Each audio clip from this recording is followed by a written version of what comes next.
বাংলাদেশের দিকে নজর রাখতে হবে। অগ্নিগর্ভ বাংলাদেশের কক্সবাজার, বায়ুসেনার সঙ্গে স্থানীয়দের সংঘর্ষে একজনের মৃত্যুর খবর পাওয়া যাচ্ছে।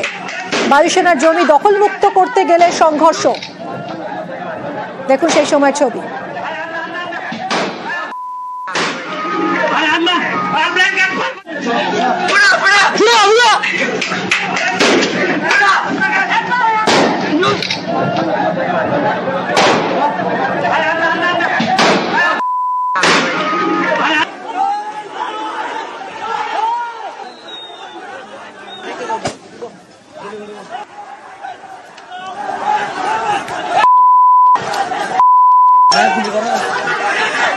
কথা বলবো মৈত্রেয়ী আমাদের প্রতিনিধির সঙ্গে।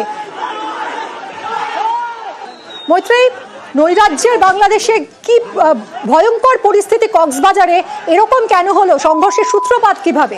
যে ব্যক্তি মৃত্যু হলো তার কি পরিচয় পাওয়া যাচ্ছে?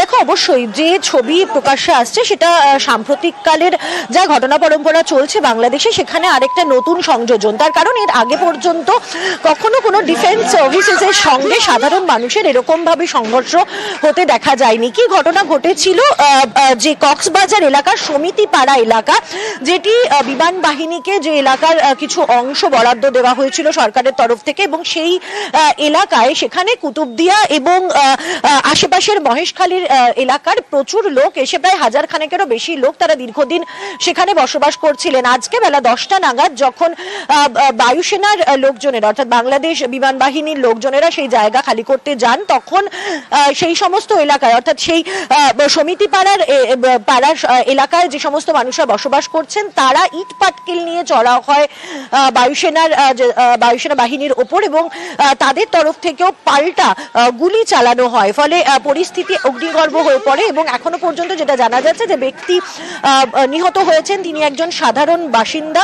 পুলিশের তরফ থেকে জানানো হচ্ছে পরিস্থিতি এখনো অগ্নিগর্ভ রয়েছে, যদিও আইএসপিআর এর তরফ থেকে, একদিক থেকে আইএসপিআর এর তরফ থেকে যেটা জানানো হয়েছে যে বিমান বাহিনীর ওপরে দুর্বৃত্ত হামলা হয়েছে, এবং বিমান বাহিনী তাদের ওপরে হামলা হয়েছে। যদিও যে সমস্ত ছবি সোশ্যাল মিডিয়ায় ঘুরছে, সেখানে সাধারণ মানুষদের বক্তব্য যে তাদের ভিটেমাটি ছাড়া করার জন্য বিমান বাহিনী তরফ থেকে লোক এসেছিলেন, এবং যার ফলে তারা যখন প্রতিবাদ করতে যান তখনই সংঘর্ষ বাধে, এবং তারপরেই হঠাৎ করে বিমান বাহিনীর তরফ থেকে, অর্থাৎ তারা গুলি ছড়ে দেয়। সব মিলিয়ে পরিস্থিতি অগ্নিগর্ভ এই মুহূর্তে কক্সবাজারে। মনে রাখতে হবে আরো একটা গুরুত্বপূর্ণ বিষয়, মিমি, কক্সবাজার কিন্তু এমন একটি জায়গা বাংলাদেশে যেখানে রোহিঙ্গাদের একটা বড় অংশের বাসিন্দারা রয়েছে।